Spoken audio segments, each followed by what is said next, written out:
The envelope was already crumpled by the time Adelaide Rhodes walked through the front gate of the Atkins ranch, because she had been gripping it so hard for the last 6 miles that her knuckles had gone white and the paper had taken on the shape of her fury. She had read it. She was not supposed to have read it. Clement Hurst had sealed it with wax the color of dried blood and handed it to her with a smile that made her feel like she needed to wash her face, and he had said, plainly and without apology, that the contents were none of her concern. He had said she was just the messenger.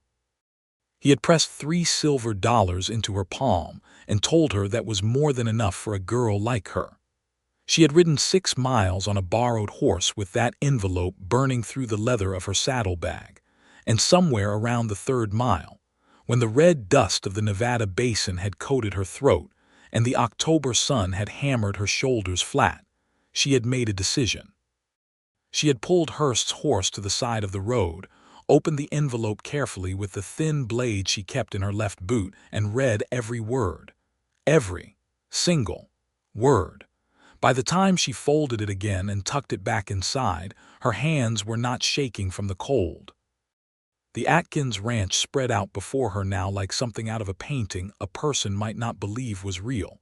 A wide 2-story house the color of weathered honey, a massive barn painted red, 4 separate livestock paddocks visible from the gate, and beyond all of it, rolling range that seemed to stretch to the base of the Sierra Nevada itself. It was, by any measure, the finest private land she had seen in her 24 years. And if Clement Hurst had his way, Thomas Atkins would be signing it over to him within the month, or he would be buried in it. That was not a figure of speech. The letter had made that very clear. She urged the horse forward. A ranch hand with a sun-browned face and a rifle propped loosely over one shoulder stepped out from beside the gate post and held up his hand. "Private property, miss. State your business." Adelaide kept her chin level. "I have a message for Thomas Atkins. Personal delivery." The ranch hand looked her over with the unhurried appraisal of a man who had seen enough trouble arrive on horseback to be cautious about it. "Who sent you?" She considered lying. She had been considering lying for the last 3 miles, constructing and dismantling half a dozen versions of what she might say when she arrived. But the letter had stripped something away from her on that dusty road, something like patience, something like the willingness to play a role she had not chosen. "Clement Hurst sent me," she said, "but what I am going to tell Mr. Atkins is considerably different from what Clement Hurst intended." The ranch hand stared at her for a long moment. Then he tilted his head toward the main house and stepped aside. The year was 1883. And Adelaide Rhodes had been making hard choices her entire life. She was about to make the hardest one yet. She had come to Carson City, Nevada, 11 days earlier with $14, a carpet bag, a letter of reference from a telegraph office in Salt Lake City, and absolutely no plan beyond surviving the winter. She was not the kind of woman who described herself as desperate, because she had learned early that the word gave other people too much leverage. But she was the kind of woman who could calculate the precise distance between herself and disaster without flinching, and 11 days ago, that distance had been uncomfortably short. Carson City was a boom town still buzzing from the silver discoveries of the previous decade, though the loudest of that buzzing had faded into the steadier hum of legitimate commerce. Law offices, land brokers, cattle operations, and the particular kind of men who circled all of those things looking for opportunities that were not strictly theirs to take. Adelaide had arrived on the afternoon stage and spent her first 2 nights at a boarding house on King Street run by a woman named Mrs. Pauline Greer, who charged 60 cents a night and asked no questions, which Adelaide appreciated. She had spent those first days doing what she always did in a new place, watching, listening, and making herself useful in small ways while she got the shape of things. She had helped 2 different merchants with correspondence, because her handwriting was precise, and she could spell words that stopped other people cold, and she had earned enough from that to extend her stay at Mrs. Greer's for another week. She had learned the names that mattered in Carson City quickly. The sheriff, a patient-seeming man named Marshal Deacon, who walked his rounds with the deliberate pace of someone who did not need to hurry to be feared. The mayor, largely irrelevant to daily life, and two ranchers whose operations dominated the land east of the city in opposite directions. One was Thomas Atkins, who ran the largest cattle operation in the district and was spoken of with the particular mixture of respect and wariness that people reserved for men who had built something real from very little. The other was Clement Hurst. The things people said about Clement Hurst when they thought no one important was listening were the things that told Adelaide everything she needed to know. He was wealthy. He had been wealthy longer than Atkins. His land was smaller, but his ambition was considerably larger, and that gap between what he had and what he wanted had been narrowing in ways that made people nervous. 3 of his neighboring property owners had sold to him in the past 2 years under circumstances that, when described, had a peculiar sameness to them. Some form of pressure, some form of threat, some form of manufactured crisis, followed by a sale at well below market value, followed by Hurst expressing public regret that things had come to such a pass. It was Hurst's foreman who had approached Adelaide on her 4th day in Carson City, finding her outside the telegraph office where she had been hoping for more correspondence work. The foreman was a man named Doyle, lean and quiet, with the eyes of someone who had learned not to let his face be interesting. He had told her that his employer was looking for someone reliable and discreet to carry a personal message to the Atkins ranch.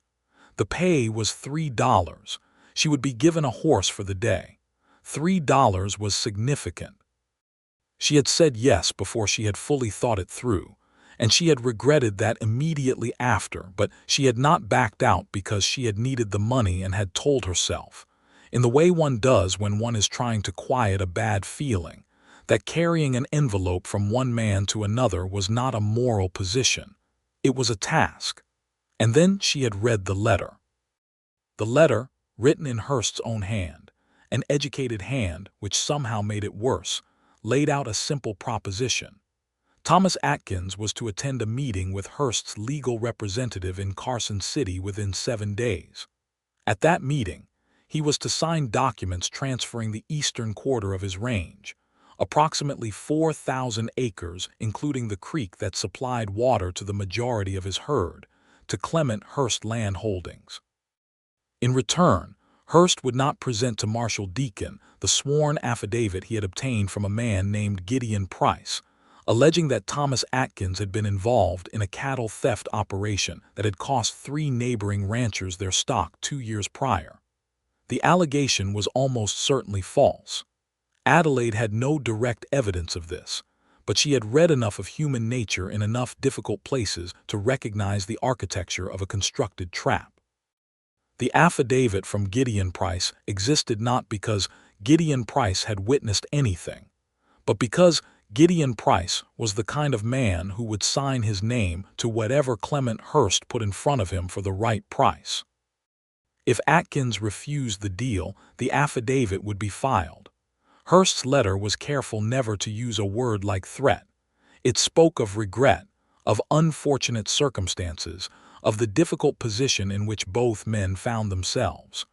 But the meaning was as plain as a brand on a steer's flank. Sign over the land and the water rights, or face a criminal accusation that, even if ultimately defeated in court, would cost Thomas Atkins months of legal fees, his reputation, and possibly his ability to keep his ranch hands or his contracts with the cattle buyers who kept his operation solvent. It was elegant, in the way that a well-laid trap is elegant. Adelaide had sat on the side of that dusty road for a long time, the refolded letter in her hands, thinking about what a person of ordinary self-preservation instinct would do. A person of ordinary self-preservation instinct would deliver the letter, collect the $3, and ride back to Carson City having had nothing to do with any of it. The problem, as she had come to understand it, was that her self-preservation instinct had been running up against her other instincts for her entire life, and her other instincts were considerably louder. Her father, God rest him, had called it her inconvenient conscience. She preferred to think of it as a refusal to be complicit in things she could see clearly enough to stop. She could see this clearly enough to stop.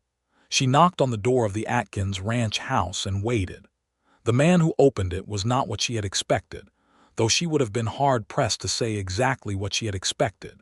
He was perhaps 30, maybe a year or two more, with the kind of face that had been made interesting by weather and work rather than by any particular arrangement of features. He was tall, broad through the shoulders, with dark hair that needed cutting and brown eyes that assessed her with a directness that was not rude but was absolutely not trying to be charming either. He had flour on his left forearm, she noticed, which meant he had been doing something domestic, which she had not expected. He said, "Yes," in the way of someone who was prepared for this to be complicated. "My name is Adelaide Rhodes," she said. "I was hired by Clement Hurst to deliver a message to you." "I am not going to do that. Instead, I am going to tell you what the message contains and explain why you need to know the difference between delivering a message and walking into a trap. And after that, if you have a moment, I would like to ask you for a job."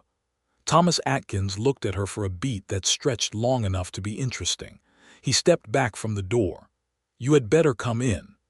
The inside of the Atkins ranch house was the kind of clean that spoke of someone who cared about order without having had the luxury of help. The main room was large, with a stone fireplace taking up most of the north wall, a long table of rough-hewn pine, two mismatched chairs, and a set of bookshelves that were frankly surprising in their fullness. Adelaide noted the books without commenting on them. She sat where he indicated at the table, and he sat across from her and folded his hands and waited. She told him everything. She laid it out the way she had organized it in her mind on the road. Hurst's offer, the affidavit, the man named Gideon Price, the 7-day deadline, the careful avoidance of explicit threat language, and her own assessment of what all of it meant and how Hurst likely intended to proceed if Atkins did not comply. Thomas Atkins did not interrupt her. He listened with the complete stillness of someone either very patient or very controlled, and she could not yet tell which it was. When she finished, he was quiet for a moment. "Gideon Price," he said. "You know him. He worked for me 2 years ago.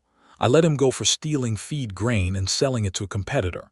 He left angry." Thomas paused. "The cattle theft allegation is a lie. The cattle that went missing from those 3 ranches were taken by a group of men operating out of Elko. The actual perpetrators were arrested and tried. It is a matter of public record. Then Hurst may be counting on the fact that you cannot afford the time and expense of proving it publicly again," Adelaide said. "A man does not need to win a legal battle to win. He only needs to make the battle expensive enough." Thomas looked at her with an expression that she could not quite categorize. It was not suspicion, exactly. It was more like the expression of someone reassessing a situation they thought they had understood. "Why are you telling me this?" he asked. It was a fair question, and she had thought about the answer on the road as well. "Because Hurst hired me without telling me what I was being hired to carry. Because when I read his letter, I found that I could not in good conscience deliver it and keep $3 that I earned as part of a scheme to take a man's livelihood." She paused. "And because I need a job, Mr. Atkins, and it occurred to me that a man with a problem like this one might be more inclined to hire someone who has already demonstrated that she does not turn on the people who employ her." "That is a circular argument," he said. "It is," she agreed. "But it is also true." He stood and walked to the window and looked out at his range for a moment. The late afternoon light was turning the grass gold and the mountains beyond it purple, and the whole scene had the quality of something painted by a person who believed deeply in the place. She watched his shoulders and the way his hands rested on the window frame, and she thought that this was a man who was not accustomed to asking for help and was currently calculating, with considerable discomfort, whether he needed it. "What kind of job?" he said, without turning around. I can read, write, and manage correspondence at a speed and accuracy that most people cannot match. I can keep accounts. I understand contracts well enough to identify when someone is trying to hide something in the language. I notice things. She said the last part simply, without vanity. If you are dealing with Clement Hurst trying to take your land, you need someone who notices things. He turned back from the window and looked at her again. There was something shifting in his expression, something moving beneath the surface of his measured assessment, but she did not press it. I cannot pay much, he said. I have ranch hands' wages to cover and the fall cattle drive is not back yet. Room, board, and fair wages when you can manage it, she said. I am not in a position to be particular. He was quiet again, and she held the silence without filling it, which was something she had learned was important. People who could not be comfortable in silence always gave themselves away in it. All right, Thomas Atkins said finally. There is a room off the kitchen. It is small, but it is clean. You will start tomorrow, she nodded. Thank you, Miss Rhodes. His voice stopped her as she stood. If you are working for me, I need to know one thing, she waited. Are you entirely honest? Not mostly, not usually, entirely. She considered the question with the seriousness it deserved. I have never stolen anything. I have never deliberately harmed anyone who did not intend harm to me first. I kept secrets that were asked of me, and I have broken promises when the promise was built on a lie to begin with. She met his eyes. I think that is what honest looks like when it meets the actual world, Mr. Atkins. I cannot promise you the version of honest that has never been tested because I have been tested. He nodded slowly. It was not quite a smile. It was something quieter than that. Fair enough, he said. The room off the kitchen was exactly as advertised. Small, clean, with a narrow bed, a washstand, a single window that looked out on the barn, and a hook on the door for her coat. Adelaide unpacked her carpet bag, which took approximately 4 minutes, and then she sat on the edge of the bed and thought about what she had just done. She had given up $3, a job that asked nothing of her conscience, and a clean exit from a situation that was not her problem. In return, she had a small room, unclear wages, and a position squarely inside what was shaping up to be a serious conflict between two powerful men. This was not, objectively, an improvement in her material circumstances. But she had been watching the door of the main house when Thomas Atkins had stepped back to let her in, and something about the straightness of his spine and the directness of his eyes had told her a thing that she was not yet prepared to examine too closely. She examined it anyway, in the quiet of her small room with the last of the light fading through the window. She thought he was a good man. Not good in the uncomplicated way that people use the word to mean harmless. Good in the harder way, the way that meant he had made choices and kept them, that he had built something real with his hands and his stubbornness and his loyalty, and that he was the kind of person whose loss would make the world a slightly worse place. She had met enough of the other kind to know the difference. She told herself that this assessment was relevant only to her professional situation. She did not entirely believe herself. The next morning she was up before the sun, which was not an effort because the ranch woke before the sun. The sounds of horses and men, and the particular restlessness of cattle carrying through the cold October air. She found the kitchen and started the coffee, because she needed something to do with her hands, and because it seemed like the most straightforward contribution she could make on a first morning. When Thomas came in from his first round of the morning checks, he found the coffee made and Adelaide already at the table with the ranch's accounting ledger open in front of her. He stopped in the doorway. I found it on the shelf in the main room, she said. I hope that was not presumptuous. I wanted to understand the operation's scope before I could be useful. He poured himself a cup of coffee and sat down across from her again, in what she was already beginning to think of as his chair, and said nothing for a moment. What do you see? You are profitable, she said. More profitable than most ranches this size. Your expenses are well managed except for one area, which is your water agreements.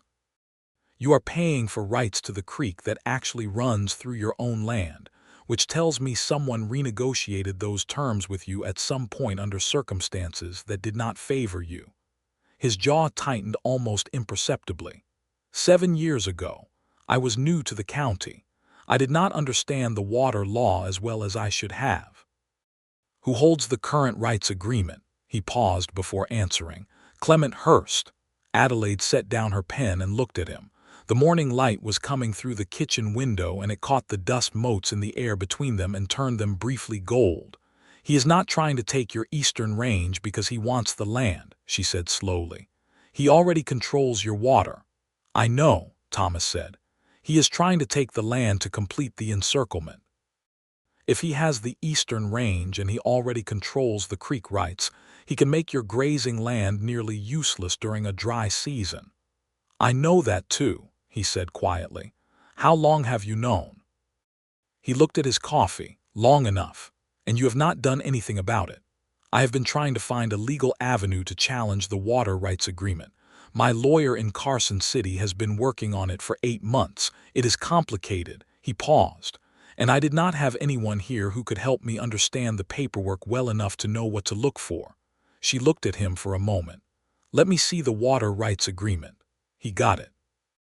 It took him 10 minutes to find it in the stack of documents in his desk drawer, which told her something about how the paperwork situation had been managed, and he handed it to her across the table with the slightly defensive air of a man who knows he is about to be shown that something he signed was not what he thought.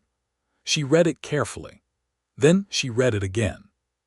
She had a particular habit, when reading legal documents, of following every subordinate clause to its conclusion before moving to the next one, a habit she had developed from watching her father, who had been a land agent in Missouri before everything had gone wrong, work through contracts at the kitchen table when she was a girl.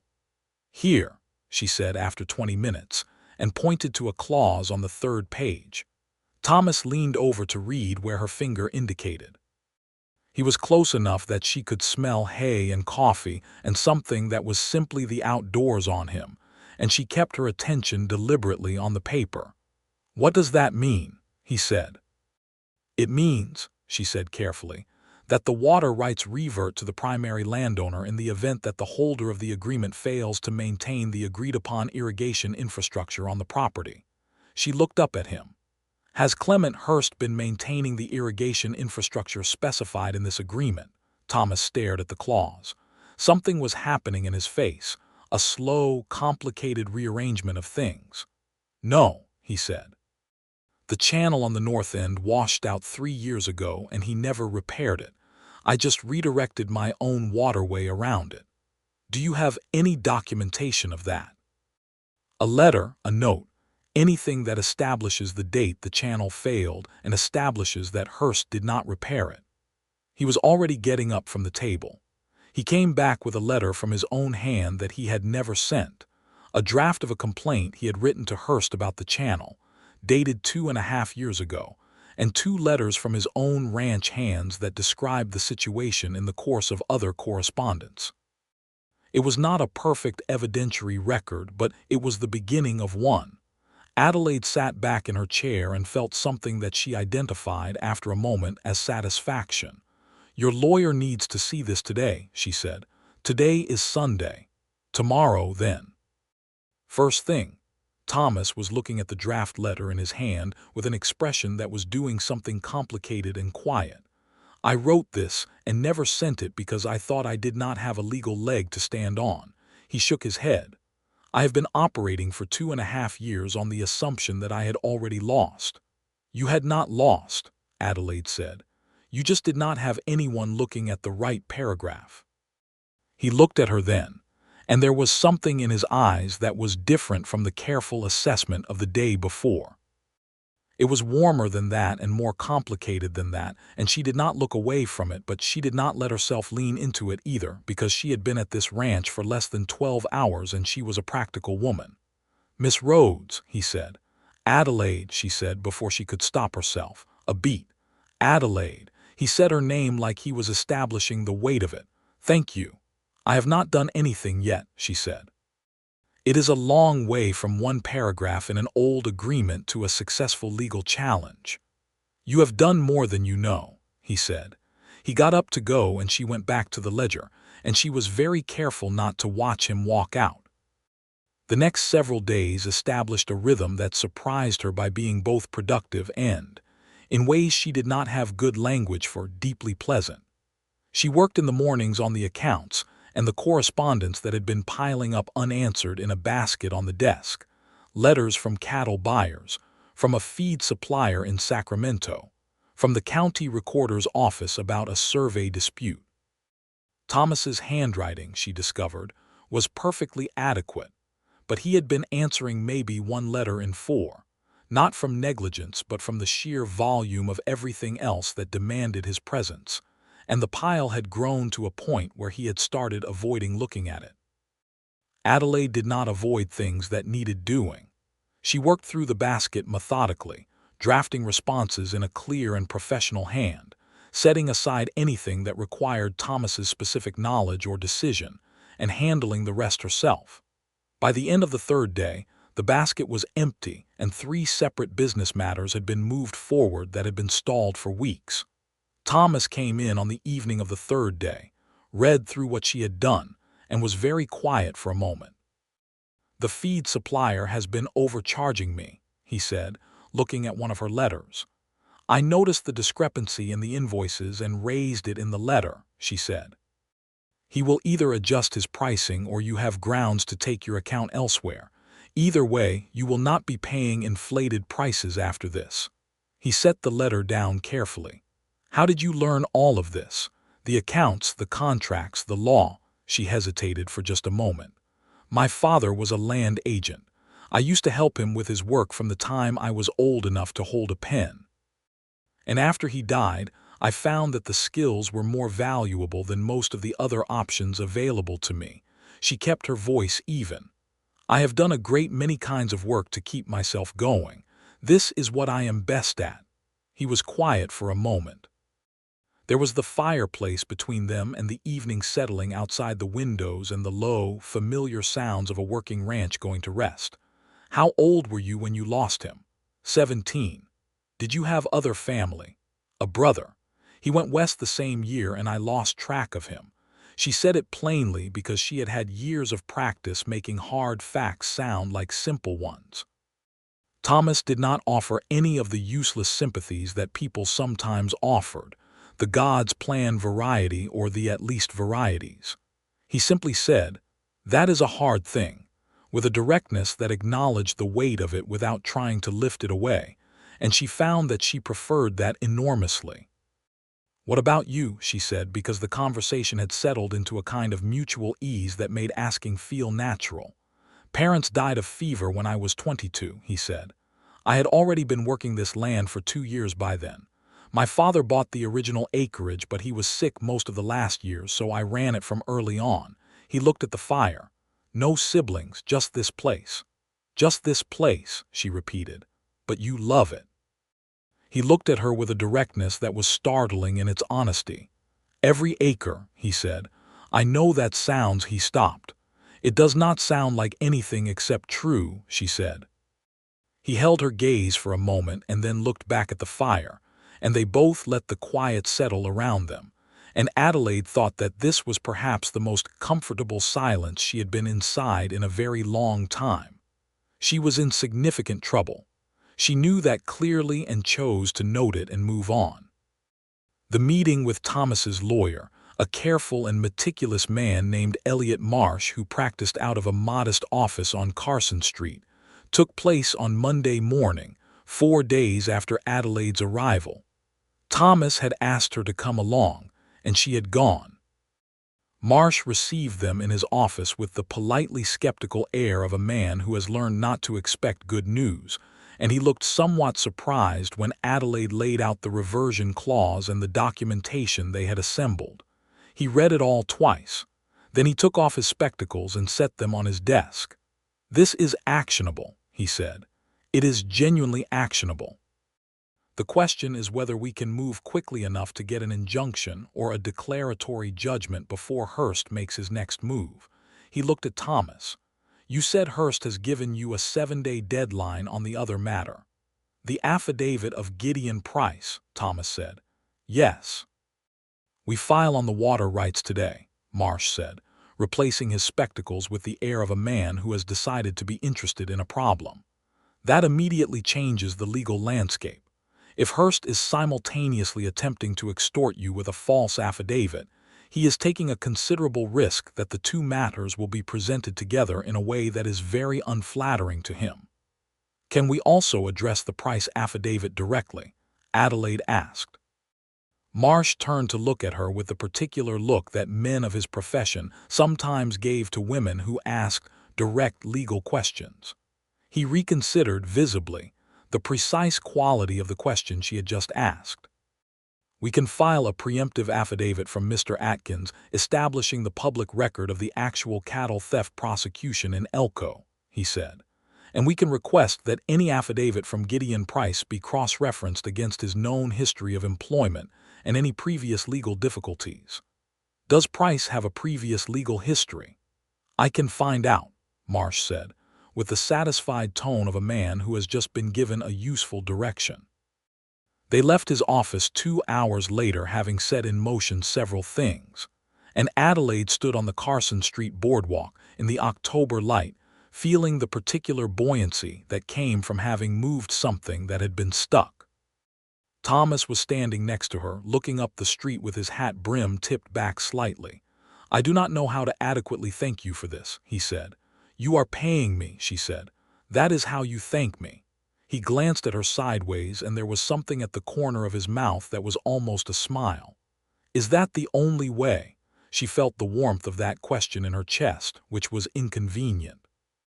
"It is the appropriate way," she said primly, and he smiled properly then, briefly and fully, and it transformed his face in a way that she was immediately sorry she had seen, because it was now impossible to unsee.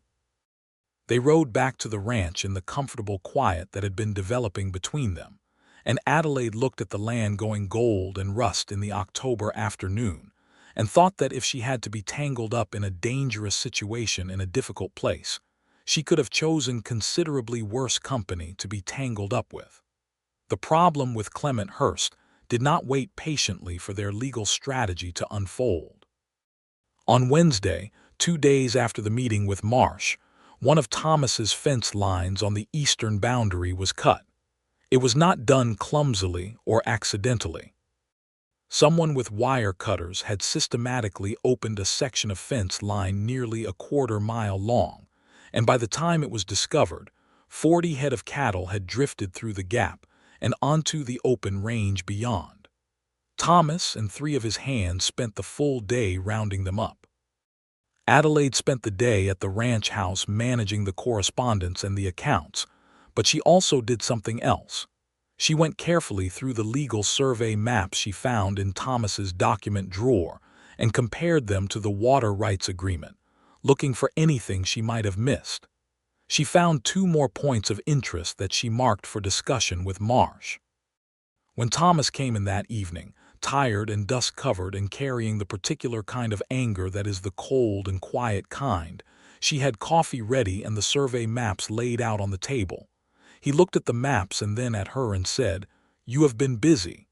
"So has someone else," she said. "Thomas." She had started using his first name without discussion, and he had started using hers, and neither of them had remarked on it, which she thought was either a good sign or a complication, and she had not yet determined which. The fence cutting is meant to provoke you, to cost you time and labor, and to make you feel the pressure of Hearst's reach. "I know what it is," he said tiredly. "You cannot respond to it directly. Anything that looks like aggression from your side will be used against you." She paused. "Has Marshal Deacon been informed?" "I sent one of the hands to report it." "Good. You need a paper trail of every incident, every violation, every instance of pressure from Hearst's direction. All of it becomes relevant if this goes before a judge." He poured his coffee and sat down and rubbed his face with both hands, a gesture that was human and unguarded in a way that caught her off guard. She had been watching him for a week now, and one of the things she had noticed was that he was very rarely unguarded, not because he was dishonest, but because he was someone who had been running everything on his own for long enough that he had stopped expecting anyone else to share the weight. In those moments when he briefly showed the weight, she felt something in her chest that she recognized as the desire to lift some of it, and she was aware that this desire had moved considerably beyond the professional. "I am tired," he said, simply and without complaint. "I know," she said, equally simply. He looked at her across the coffee cups and the survey maps and the evening firelight. "Why are you really here, Adelaide? I know why you came, but why did you stay?" The question was asked quietly, but it was not a small question. She thought about giving him the practical answer, the one about board and wages and practical necessity. She thought about deflecting it with humor or with a return question. Neither of those felt like the thing she actually wanted to do. "Because this is worth staying for," she said. She meant the fight against Hurst. She meant the ranch. She meant, and she knew it clearly even if she was not going to say it, somewhat more than either of those things. His eyes held hers for a long moment. The fire popped quietly. Outside, the October wind moved through the dry grass with a sound like a river. "I am glad you stayed," he said. She held that statement carefully, like something that could be damaged by handling it wrong. "So am I," she said. They looked at the maps together for another hour, and their shoulders were close enough at the table that she could feel the warmth of him, and neither of them moved apart, and she noted this fact and did not examine it too closely. The 7-day deadline from Hurst's letter came and went. Hurst's legal representative, a smooth man named Ferris, appeared at the ranch gate on the 7th day and requested a meeting with Thomas. Adelaide was present for this meeting, by Thomas's direct invitation and over Ferris's visibly restrained objection, and she sat at the table with a pencil and paper and made notes of everything said. Ferris delivered, in careful and measured language, the news that Gideon Price's affidavit had been formally notarized and was ready to be filed with Marshal Deacon's office. He invited Thomas once again to consider the very reasonable offer his client had made regarding the Eastern Range. He expressed, with great practiced sincerity, his client's reluctance to take a course of action that would be unpleasant for everyone. Thomas listened to all of it without changing his expression. Then he said, "Your client may file whatever he intends to file. We have our own legal actions in progress. Please convey to Mr. Hurst that I am not interested in his offer and I will not be." Ferris left. When the sound of his horse had faded, Adelaide let out a breath she had not realized she was holding. Thomas looked at her. "You are worried." "I am being careful," she said. "There is a difference. What comes next from Hurst will be the thing we cannot predict." She was correct about that. She had not predicted, specifically, what Hurst would do next. What he did next was send Gideon Price to the ranch.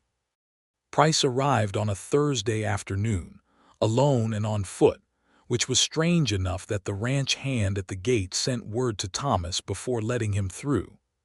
Adelaide came out of the house with Thomas, and they both stood on the porch and watched Gideon Price walk up the main path. He was a middling sort of man, neither old nor young, with the look of someone who had spent years making himself agreeable to whoever was currently in a position to pay him, and who had not found the experience particularly edifying. He stopped at the bottom of the porch steps and took off his hat. He looked at Thomas and then he looked at Adelaide, and whatever he saw in Adelaide's face apparently decided something for him.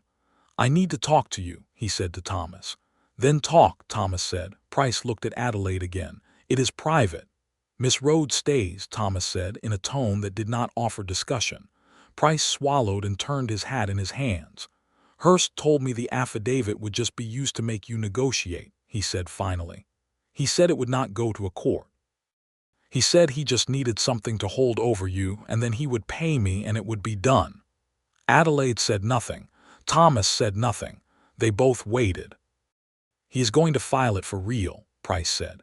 "I heard Ferris talking to him 2 days ago. He is going to file it and push it through, and I am going to be the one who swore to it. And if it goes to a proper legal proceeding, I am going to be the one who lied under oath." He looked up at Thomas with the particular desperate quality of a man who has done something he cannot undo and has just realized it. "I do not want to go to prison for Clement Hurst." Adelaide looked at Thomas and Thomas looked at her, and the communication that passed between them in that half-second was the kind that she suspected required considerable familiarity to achieve. "Come inside," Thomas said to Price. What Gideon Price had to offer, when it came out carefully over the next 2 hours, was considerably more than a simple recantation. He had, it turned out, been involved in several of Hearst's previous property acquisition schemes, never as a principal but always as a peripheral figure, an errand runner, a document signer, a person who could be relied upon to say whatever Hearst needed said. He had accumulated, in the way that peripheral figures in corrupt operations sometimes do, a detailed knowledge of the mechanics of what had been done. He knew which of the 3 previous property owners had been threatened explicitly and in what manner. He knew about 2 transactions that had involved payments to a county official that had not been properly disclosed. He knew, in other words, enough to end Clement Hearst's operation entirely. Adelaide wrote down everything. Her hand moved steadily and quickly across the paper, and she kept her face neutral and her manner calm, because she could see that Price was the kind of man who would stop talking if he felt the weight of what he was saying too acutely. She kept him talking by asking the next question before he had time to reconsider, and Thomas sat across from him and was steady and quiet, and between the two of them they drew out everything Price had. When he was done, Thomas said, "Mr. Price, if you are willing to provide a sworn statement to Marshal Deacon and to Mr. Atkins's attorney, we will make clear to the authorities that you cooperated fully. I cannot promise you a specific outcome, but I can promise you that a cooperative witness is regarded very differently from an uncooperative one." Price nodded. He looked exhausted, the particular exhaustion of someone who has been carrying a bad decision for too long. "I know I am not a good man," he said, almost to himself. "But I am not so bad that I want to go to prison for someone else." "Then let us get you to Marshal Deacon," Thomas said. The formal legal proceedings that followed were not, in the way of legal proceedings, particularly fast, but they moved with the urgency that Adelaide's careful documentation and Marsh's effective presentation demanded. Within a week of Price's visit to the ranch, Gideon Price had given a sworn statement that rendered his previous affidavit worthless and laid out the broader pattern of Hearst's activities in sufficient detail to draw the active attention of both Marshal Deacon and the county prosecutor. Within 2 weeks, Clement Hearst's legal representative Farris had withdrawn from his employ, which is the legal world's version of a rat leaving a ship. Within 3 weeks, the challenge to the water rights agreement had been heard by a circuit judge who found, in accordance with the reversion clause that Adelaide had identified, that the rights had lapsed due to Hearst's failure to maintain the required infrastructure. The creek and its associated water rights reverted to Thomas Atkins, the primary landowner. Adelaide heard the news from Elliot Marsh on a Tuesday morning and rode back to the ranch with it, faster than she had ridden anywhere in some time, because she wanted to tell Thomas herself. She found him in the south paddock mending fence with 2 of his hands, and she pulled the horse up to the fence line and leaned down and said, without preamble, "The judge ruled in your favor. The water rights are yours." Thomas set down his fence stretcher and looked up at her. She watched everything that went through his face in the space of perhaps 5 seconds, and it was like watching a man who has been braced against a wall for so long that when the wall disappears, he has to remember what standing on his own feels like. He exhaled slowly. His hands relaxed at his sides. "All of it," he said. "All of it," she said. He walked to the fence and put his hands on the top rail and looked out at his land, and she sat on the horse and looked at the back of his head and the width of his shoulders, and the way the November sun caught the dark of his hair, and she thought that she had made a great many decisions in her life, some wise and some not, and that riding through the gate of this ranch 6 weeks ago was among the best of them. He turned around and looked up at her, and his face was doing the thing it did sometimes, the complicated, quiet, warm thing that she had stopped trying not to notice. "Come down off that horse," he said. She swung down and landed in the dust beside him, and he was close, closer than the professional circumstances required, and she did not step back. "Adelaide," he said. He was looking at her with a directness that had moved entirely beyond the professional and beyond the accessible. "I'm going to say something, and I would like you to hear it completely before you tell me I am being foolish or premature or anything else sensible." "All right," she said. Her voice was steady. She was proud of that. "When you came to my door 6 weeks ago and told me you were not going to deliver the message you had been paid to deliver," he said, "I did not know what you were or what you intended or whether I could trust you. And what I thought was that I was about to make a decision that was either the wisest thing I had ever done or the kind of mistake that a man makes because he wants to believe something too badly." "And now," she said, "and now I know which one it was," he said. "And I know that what I feel about you has gone well past gratitude and respect, and whatever I might call professional appreciation, and it has arrived somewhere that I am not in the habit of." He stopped. He exhaled. "I'm not good at this," he said. "You are doing fine," she said quietly. "I think I am in love with you," he said. "I do not know the exact moment it happened. I think it may have been the survey maps, or possibly the water rights clause, or possibly the first morning when you had the coffee ready and you were already reading my ledger." He shook his head slightly, with the expression of a man who is slightly amazed by himself. "Adelaide, I would very much like to know if any of this is if I am alone in it." She looked at him for a moment, at his earnest, weathered, honest face, at the man who had let her in the door and trusted her from the start and been steady and decent and real every single day since, and she thought about how she had spent 24 years being practical and careful, and not allowing herself to want things that seemed too large. "You are not alone in it," she said. He reached out and took her hand carefully, the way a person handles something they do not want to damage. His hand was large and rough and warm, and it closed around hers with a gentleness that made her throat ache. "Then I would like to court you properly," he said, "if that is agreeable to you." "It is agreeable to me," she said. His ranch hands, at a discreet distance down the fence line, were finding it necessary to be very interested in a fence post. Clement Hurst was formally charged by the county prosecutor in late November with extortion, fraud, and the improper influencing of public officials, the last charge relating to the county payments that Price had disclosed. The charges were serious enough that Hurst retained 2 lawyers from San Francisco and spent considerably more of his attention on his legal defense than on any further attempts to pressure Thomas Atkins. The threat that had been hanging over the ranch like a black cloud since before Adelaide arrived dissolved, not all at once but steadily, the way all forms of darkness dissolve when enough light is consistently applied. Marshal Deacon came to the ranch in late November to take Thomas's formal statement as part of the prosecution's preparation, and he spent 2 hours in the kitchen with Thomas and Adelaide, and a pot of coffee, and the careful, methodical temperament of a good lawman doing thorough work. When he was done, he looked at Adelaide with the particular expression of someone recalculating an assessment. "Hurst hired you to deliver his letter," he said. "He did," Adelaide said. "And you read it and came here instead." "Yes." "And you figured out the water rights clause." "Yes." Deacon shook his head slowly.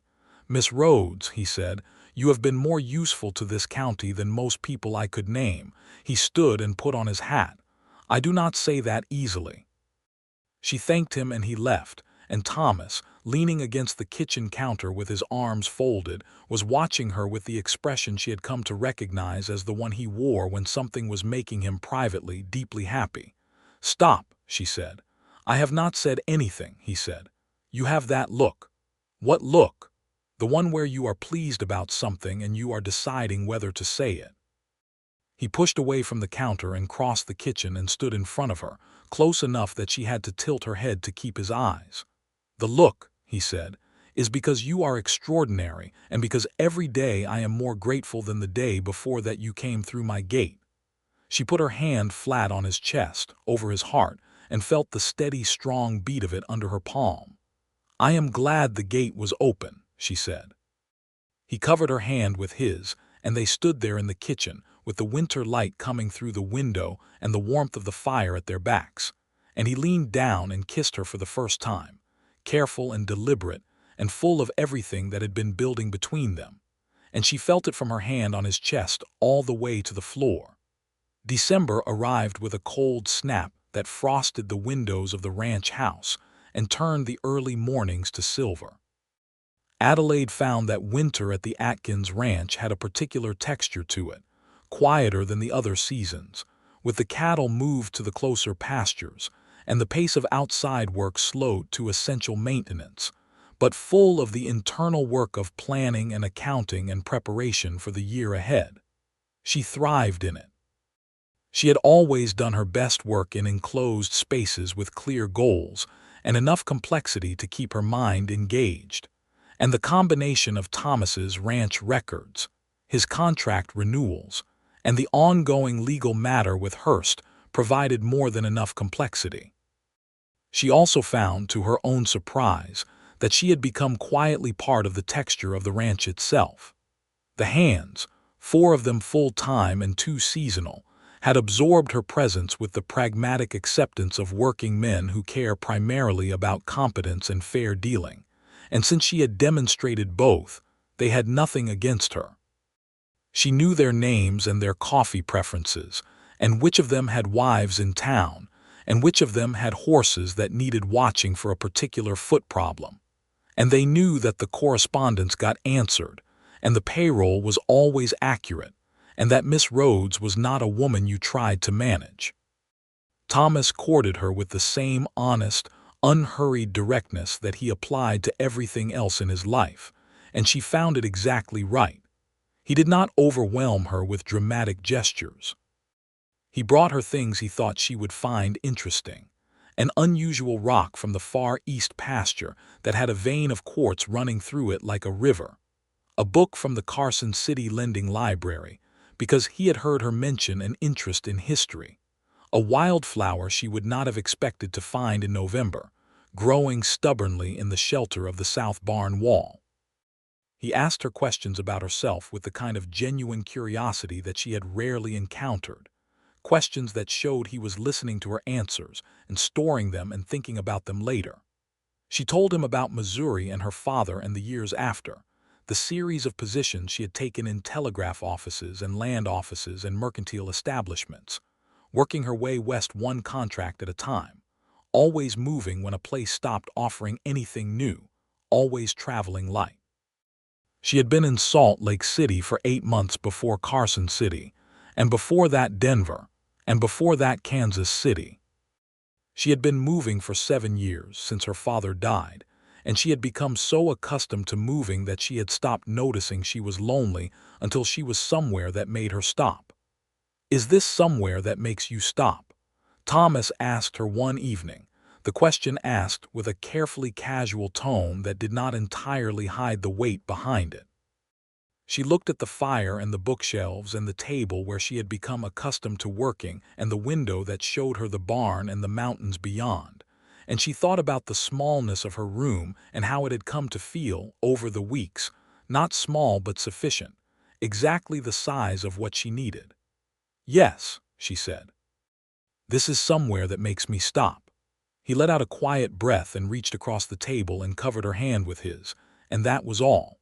The trial of Clement Hearst was scheduled for March of 1884 in the county seat, and the legal preparation occupied a portion of Marsh's time and a portion of Adelaide's corresponding attention through the winter months.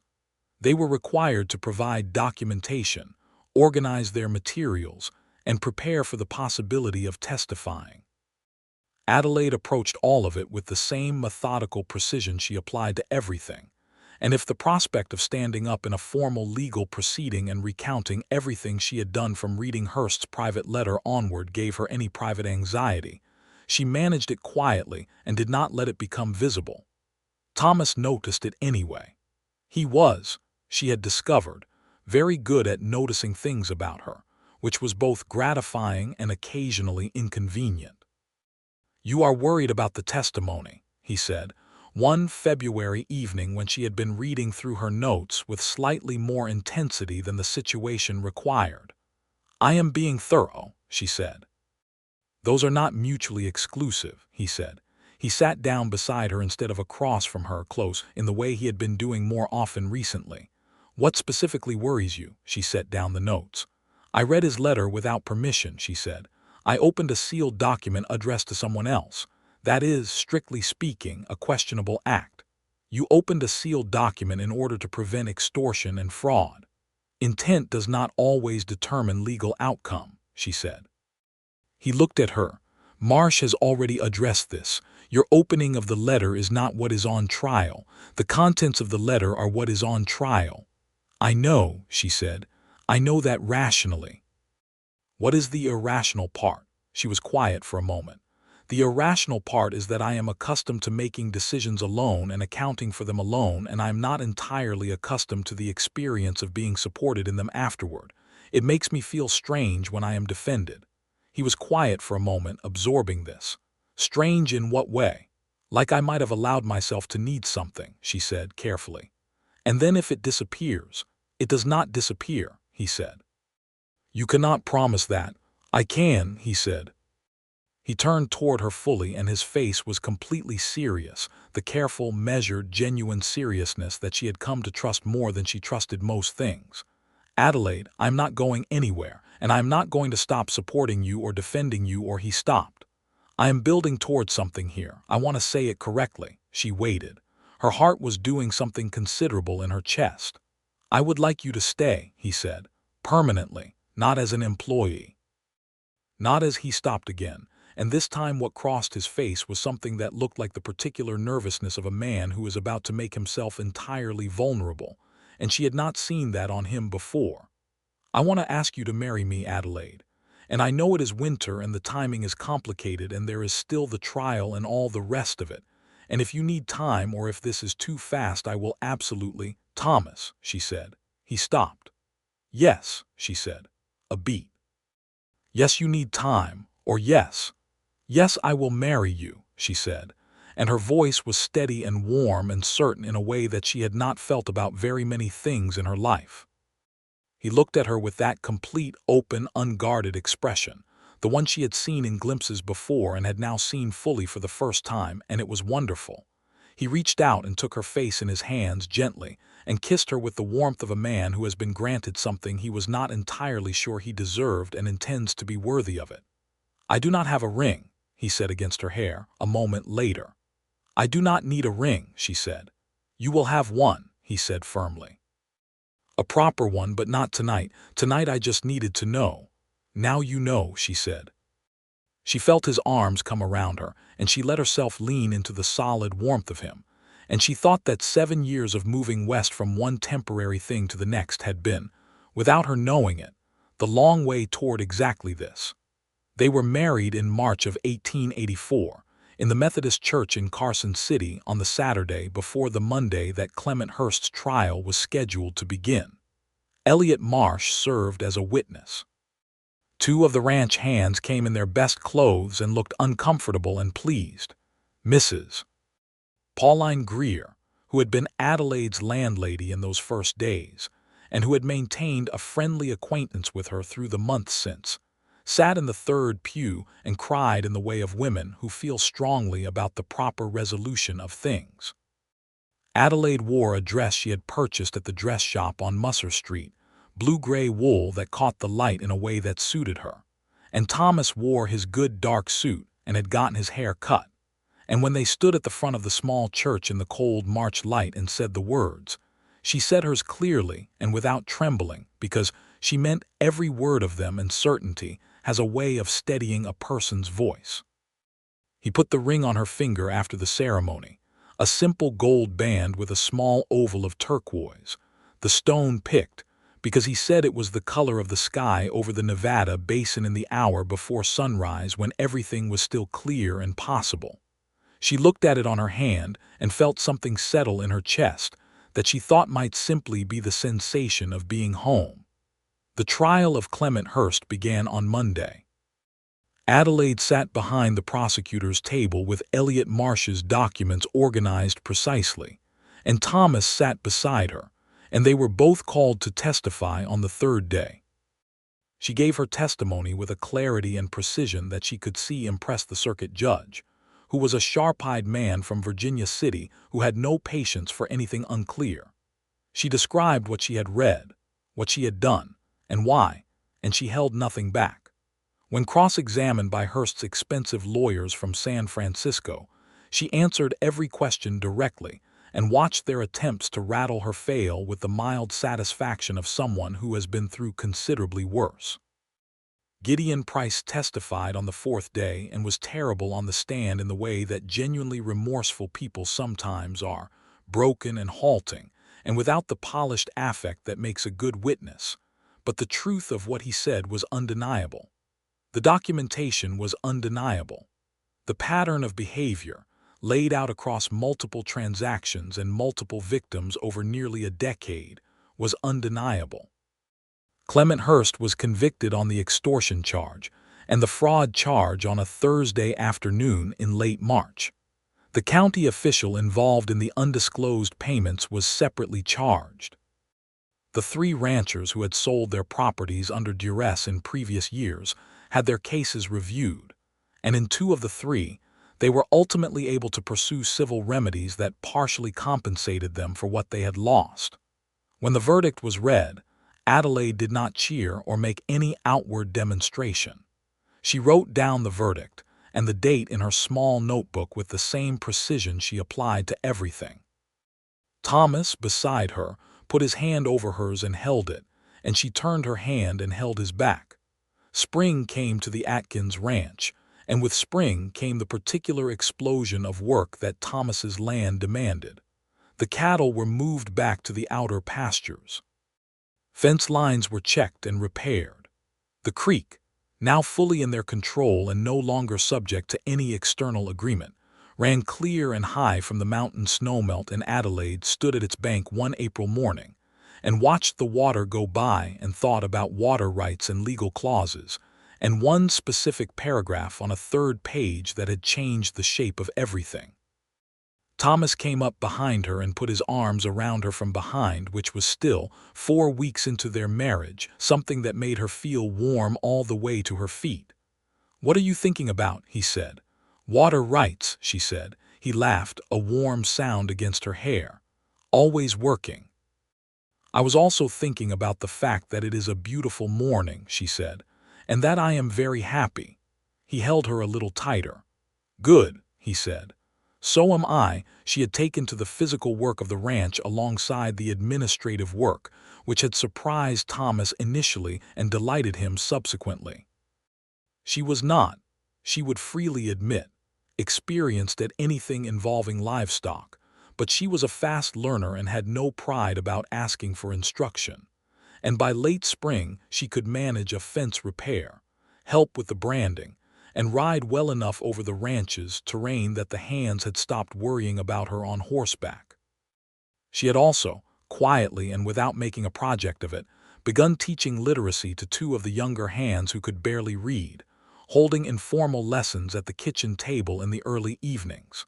Thomas found her at this one evening and stood in the doorway watching for a moment before she saw him, and when she did, he shook his head with the soft expression that meant he was moved by something and was not quite ready to say so.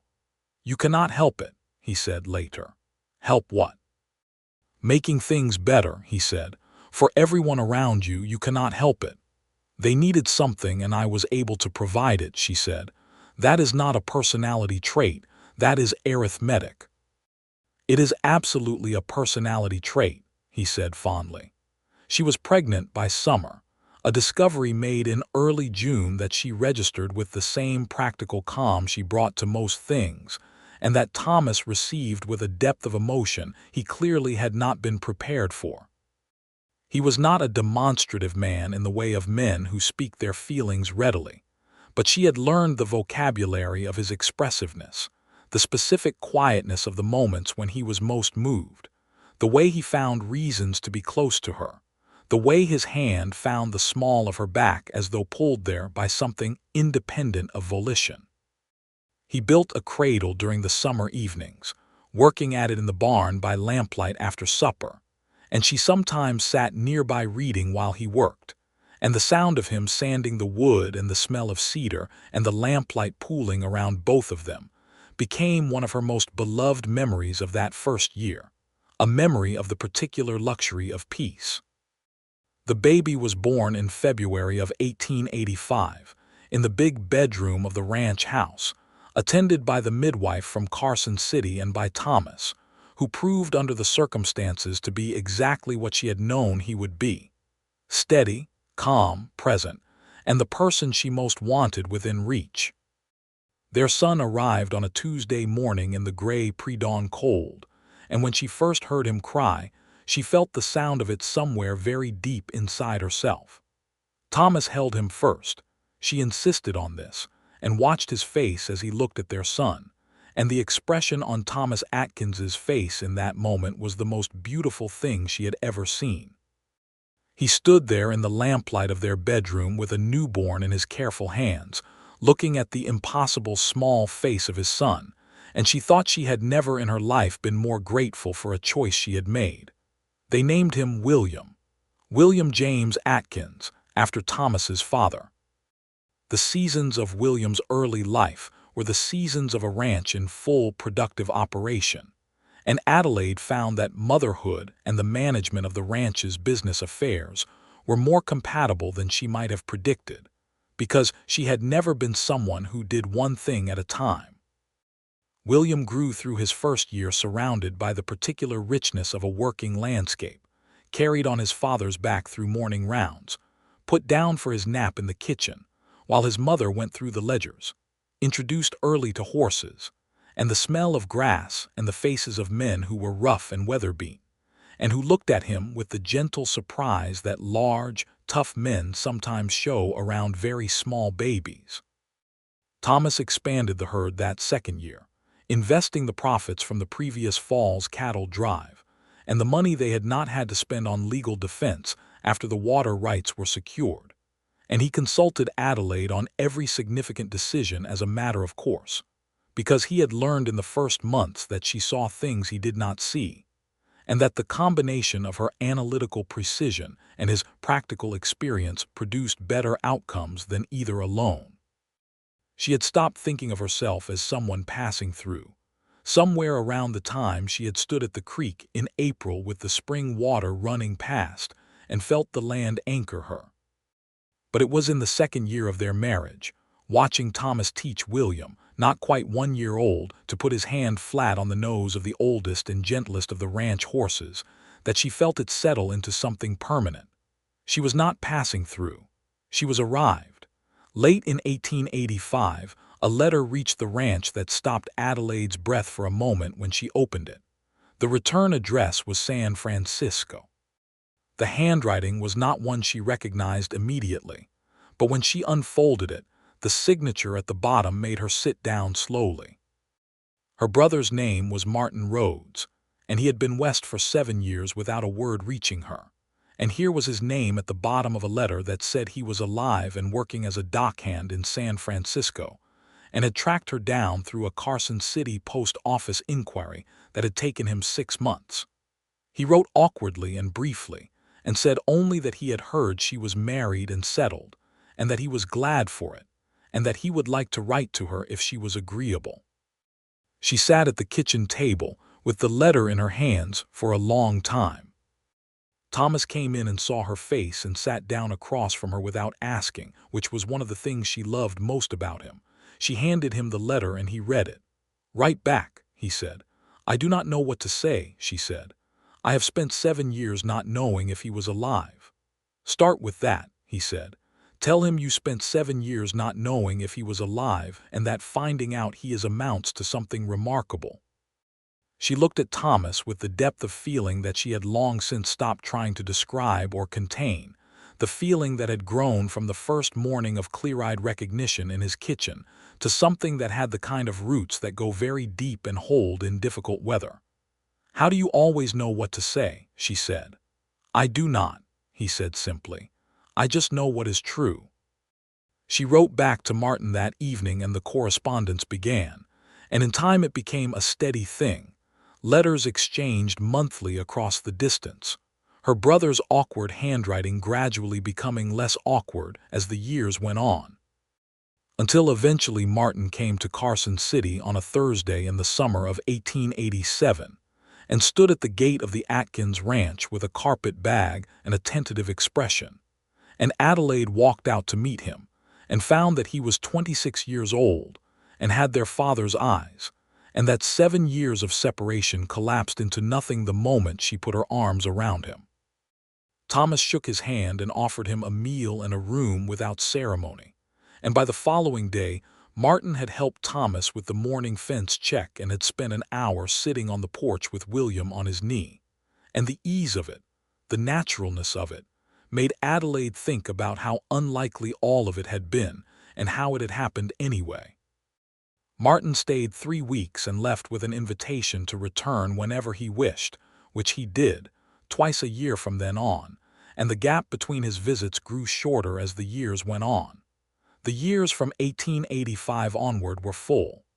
Thomas's ranch grew steadily, not spectacularly but solidly, in the way of things built on genuine foundation. He was careful with money and careful with his land and generous with his workers, who stayed because they were treated fairly and paid on time, and because the ranch had the specific quality of a good place. Adelaide managed the business side with the same precision she had always brought to it, and she had long since stopped calling herself an employee and started calling herself, when the subject came up, simply the person who runs the books, which was both modest and accurate, and which never adequately described the extent of what she contributed.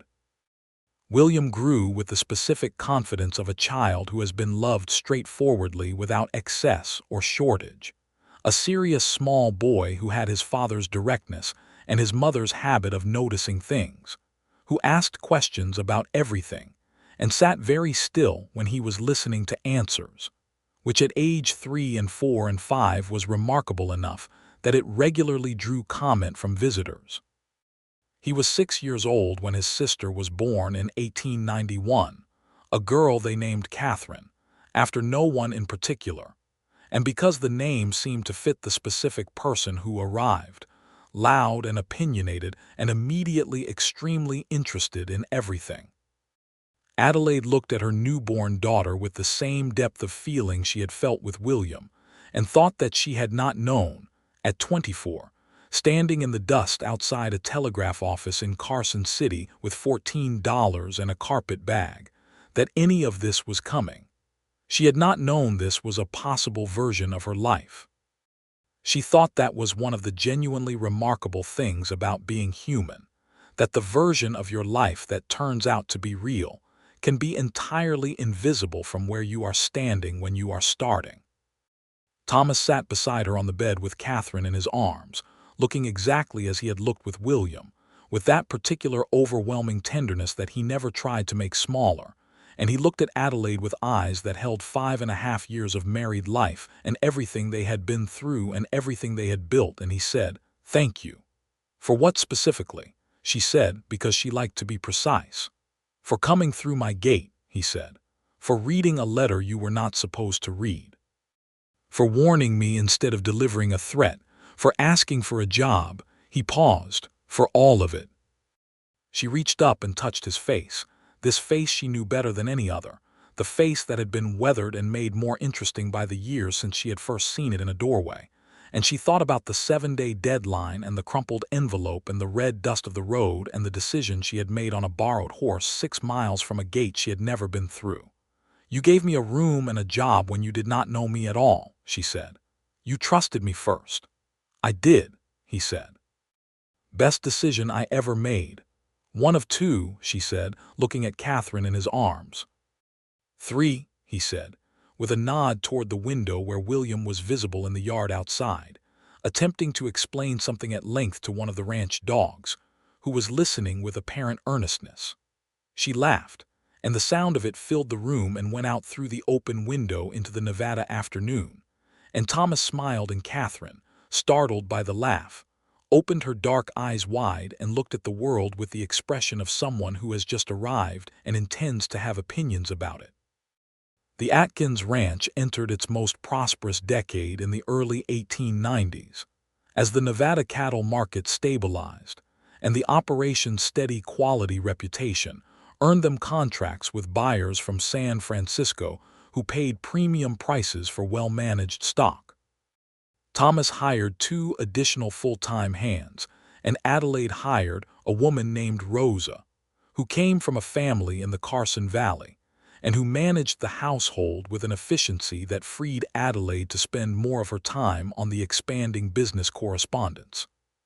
She had, somewhere in the years since her arrival, become something of an informal resource for the small ranching community east of Carson City, the person other operators came to when they needed a contract reviewed or a letter drafted or a figure explained.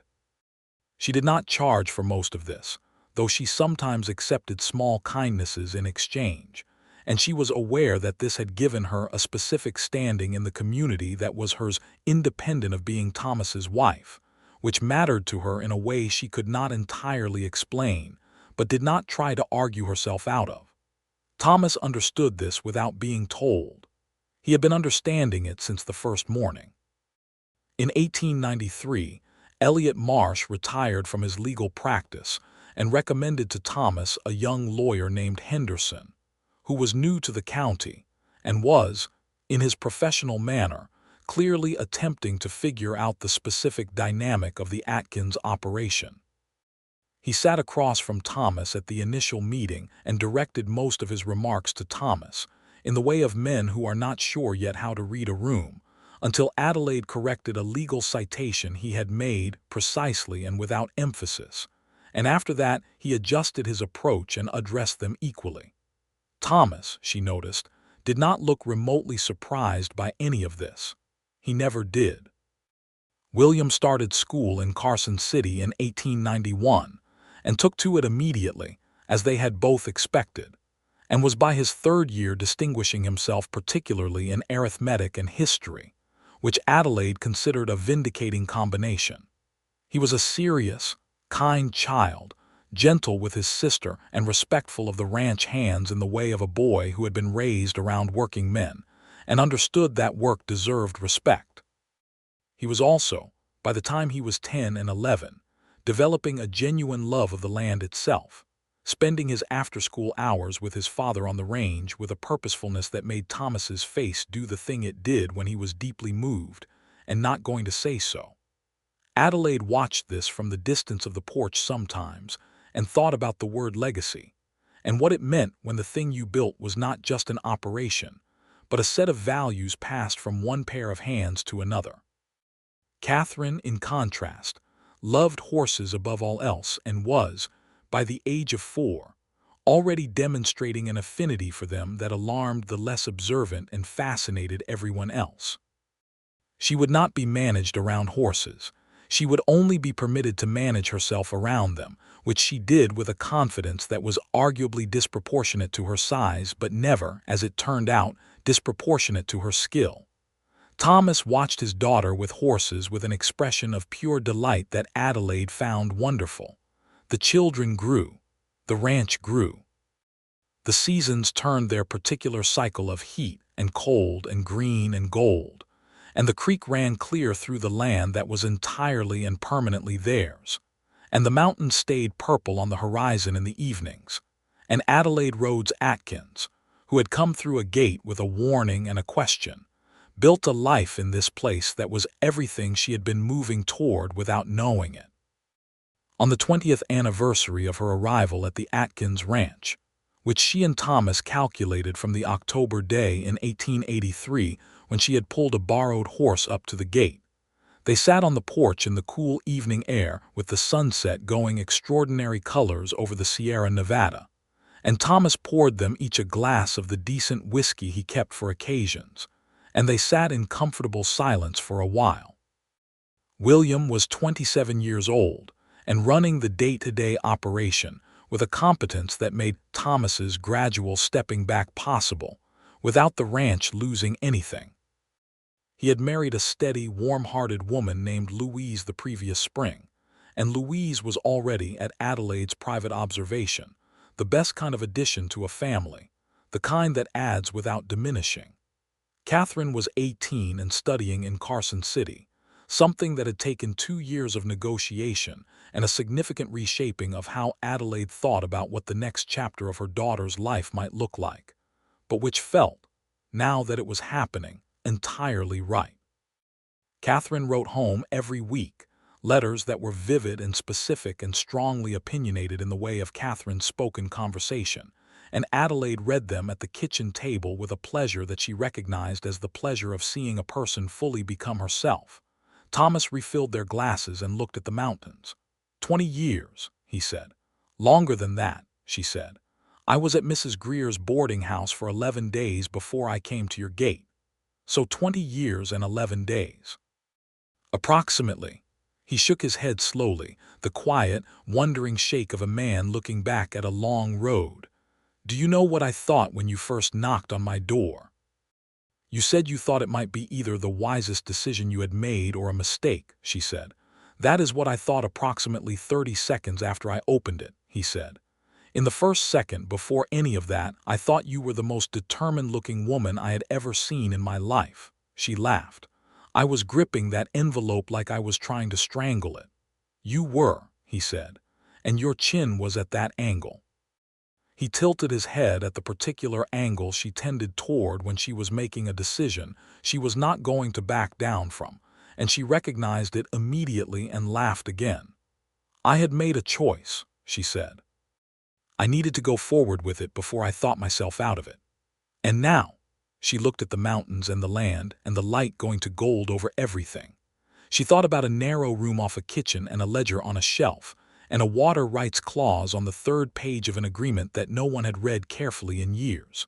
She thought about February mornings and Spring Creek water and a cradle made of cedar and the specific weight of trust, offered and earned and built on, year after year. And now, she said, I cannot imagine any other version of it. He put his arm around her and she leaned into him. This man she had been leaning into for 20 years. This man who had stepped back from a doorway and trusted her from the first moment and been steady and decent and real every single day since. The evening wrapped around them, cool and clear and scented with the dry grass and the coming winter, and the ranch was quiet around them except for the sound of the horses in the paddock and the distant laughter of William and Louise somewhere near the barn. Thomas pressed a kiss to her hair and she closed her eyes and held the moment. This perfectly ordinary, extraordinary evening, one of thousands they had been given and would continue to be given, each one different and each one good. In Carson City, Clement Hurst had served his time and moved on to somewhere else entirely, and the county had rearranged itself around his absence without noticing the gap he had left. Marshal Deacon had retired years ago, replaced by younger men who were building on the same foundation of patient, steady work. The legal records of the case sat in the county courthouse, accurate and complete, just as Adelaide had helped to make them. 3 former ranch owners who had lost their land under Hearst's pressure had, to varying degrees, found their way to different lives, and 2 of them had occasionally written to Thomas and Adelaide over the years to express a gratitude that Adelaide always deflected back, toward the strength of their own decisions to cooperate with the prosecution. The world that had been around Carson City in 1883 had shifted considerably in 20 years. The railroad had changed the shape of commerce. The cattle business had modernized in ways that required new thinking. Carson City had grown and become more established, less rough around the edges, with better schools and a public library and the particular kind of civic pride that develops in a place that has survived its most uncertain years and begun to feel permanent. The Atkins Ranch was part of that permanence. It had become one of those operations that people pointed to as an example of what the land could produce when it was well stewarded and honestly managed. And Adelaide knew that the stewardship was Thomas's, rooted in his years before her and his love of every acre. But she knew too that the clarity of vision and the insistence on good accounting, and the habit of reading every contract carefully, and the willingness to trust and be trusted had come from both of them together, which was the only way any of it had worked. She had delivered a warning instead of a message, and asked for a job, and been given more than she asked for in the way that sometimes happens when a person takes the honest path even when it is harder. Thomas, on that October evening in 1903, with the whiskey and the mountains and the ordinary miracle of 20 years behind them, looked at his wife and thought, not for the first time and not for the last, that the $3 silver Clement Hurst had offered her, and that she had left uncollected, were the best $3 anyone had ever not spent, because everything else had come from that one clear choice.